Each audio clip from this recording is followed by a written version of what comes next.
the body has some initial velocity u at t equal to 0. That means when you started observing the body has some initial velocity u. After t second, the body gains a velocity v. Let us try to understand it through a graph. मैं इसके लिए draw करूंगा एक velocity time graph. अगर आपको पहले से पता नहीं वेलोसिटी टाइम ग्राफ क्या होता है, पहले बेटा उस वीडियो को देख लोगे जहाँ पे वेलोसिटी टाइम ग्राफ मेंशन होगा, क्योंकि उसी का डिटेल्स को हम लोग यूज़ करने वाले. वाई एक्सिस पे हमने वेलोसिटी को प्लॉट किया हुआ है और एक्स एक्सिस पे हमने टाइम को प्लॉट किया हुआ है. At time t equal to 0 our body has some initial velocity u. इस पॉइंट का कोऑर्डिनेट होगा बेटा 0, u.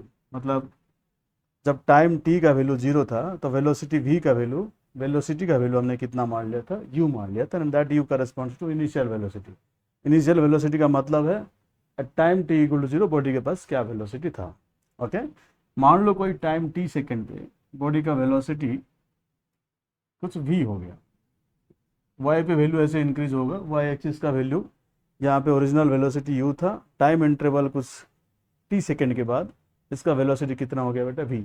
तो at t second the velocity corresponds to, or how much, the velocity corresponds to v. that means ये point का coordinate क्या होगा sir, ये पॉइंट का कोऑर्डिनेट होगा, x कोऑर्डिनेट का वैल्यू t है और y कोऑर्डिनेट का वैल्यू v है. तो coordinate of that point is going to be, इन पॉइंट्स को कुछ मान लेते हैं. Let us suppose that this is the original point, that is the o, और ये पॉइंट हमने क्या मान लिया बेटा a. इस पॉइंट को हम कुछ मान लेते हैं b, और ये वाला पॉइंट को भी कुछ मान लेते हैं c. बिकॉज इस ग्राफ के अंदर हमने दो चीज़ को मेजर करना होता है, एक तो ग्राफ का स्लोप मेजर करना होता है और एक ग्राफ का एरिया मेजर करना होता है.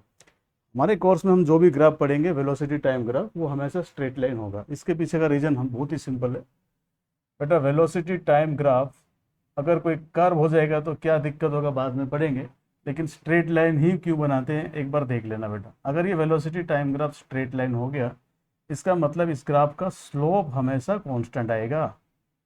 सर ऐसे कैसे? स्ट्रेट लाइन का स्लोप हमेशा कांस्टेंट होता है, ये हम पहले ही पढ़ चुके हैं. अगर इस ग्राफ का स्लोप कांस्टेंट आया, स्लोप का मतलब क्या होता है, हमेशा change in y value by change in x value.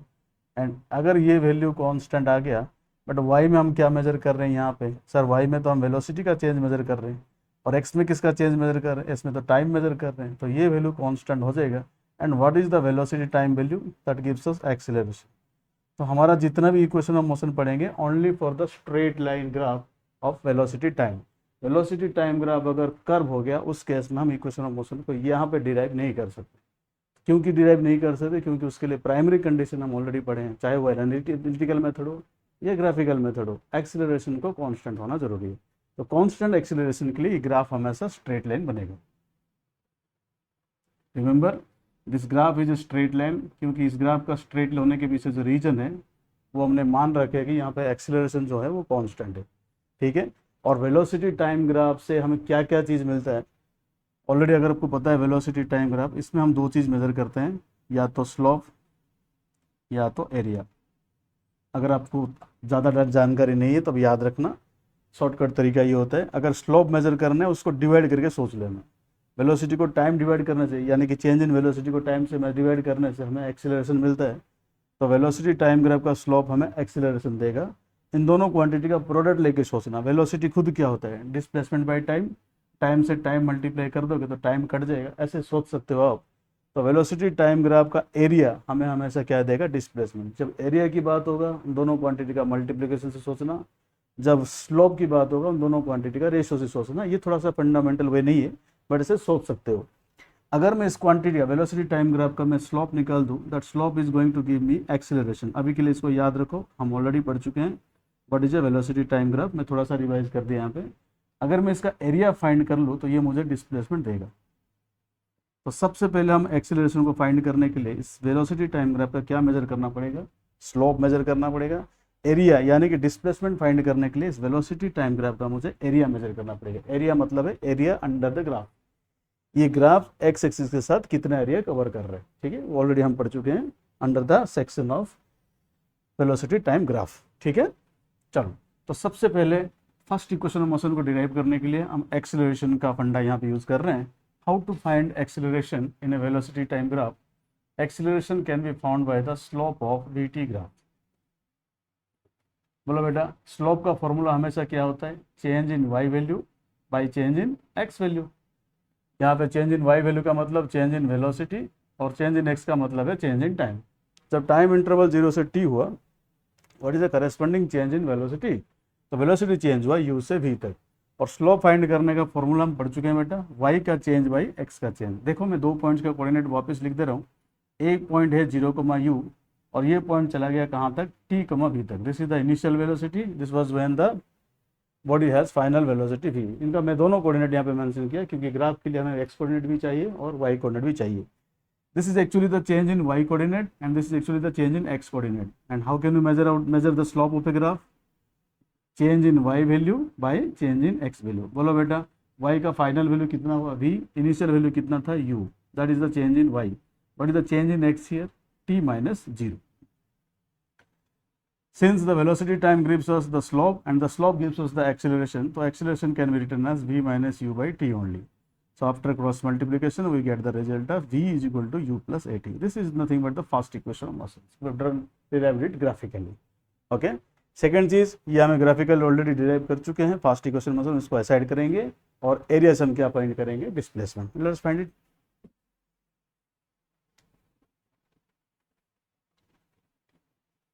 How to find out area?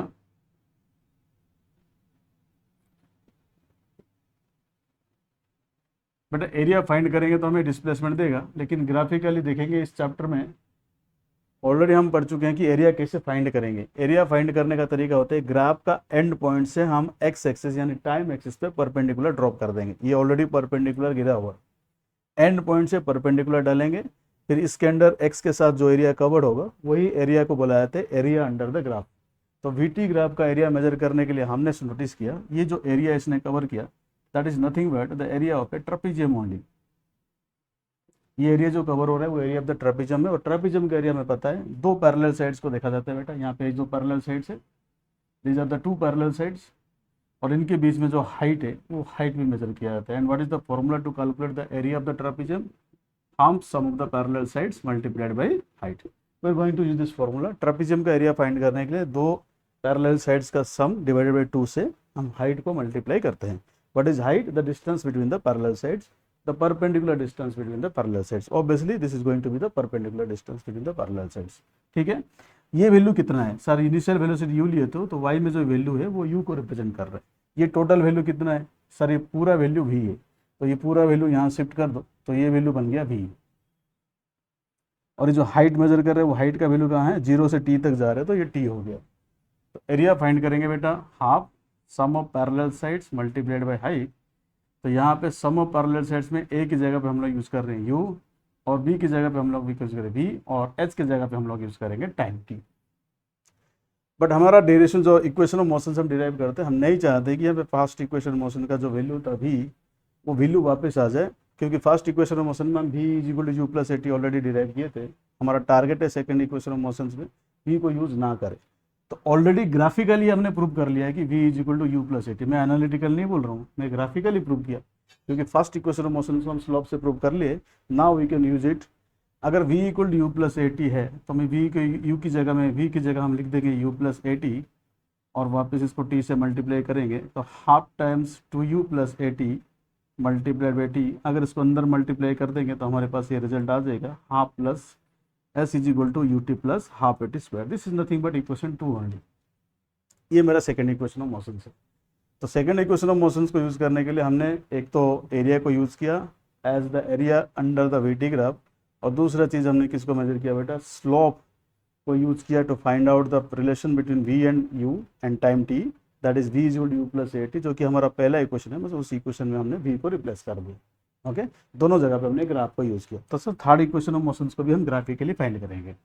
Again बेटा थर्ड इक्वेशन ऑफ मोशंस को फाइंड करने के लिए वापस वही चीज़ को मैं लिख रहा हूँ यहाँ पे, लेकिन थर्ड इक्वेशन में हम नहीं चाहते कि टाइम का इन्वॉल्वमेंट हो, तो उस तरह हम थोड़ा सा एडजस्टमेंट कर लेते हैं. s is equal to again half into a plus b times height h of the trapezium. Half मैंने मेंशन किया, इनिशियल वेलोसिटी को u मेंशन कर दिया, b का वैल्यू यहाँ पे v है उसको भी मेंशन कर दिया, और टाइम को हमने टी रखा। थर्ड इक्वेशन मोशन हम ऑलरेडी पढ़े हैं। Third equation motion is nothing but v square minus u square is equal to 2as। यहाँ पे कहीं भी टाइम का इन्वॉल्वमेंट नहीं है, तो इस टाइम को हमें गायब करना पड़ेगा। तो टाइम का सुपारी देने के लिए अगेन हमने बोला है कि स्लोप से हमने ऑलरेडी फाइंड कर लिया था। स्लोप से हमने फाइंड कर लिया था a is equal to v minus u by t. तो टी को थोड़ा ट्रांसपोज कर देते इस तरफ, क्योंकि टी को मुझे फॉर्मूला बनाना है, तो मैंने टी को लिख दिया v minus u by a के मेथड से। Now let us replace this value of t by half u plus v multiplied by t को रिप्लेस कर देना v minus u by a से। अगर मैं रिप्लेस कर दूँ तो ये बन जाएगा ऊपर v plus u v minus u, this is going to be v square minus u square by 2a। ये किसका वैल्यू है बेटा? डिस्प्लेसमेंट s का वैल्यू है। तो v square minus u square का वैल्यू कितना आ जाएगा? 2a।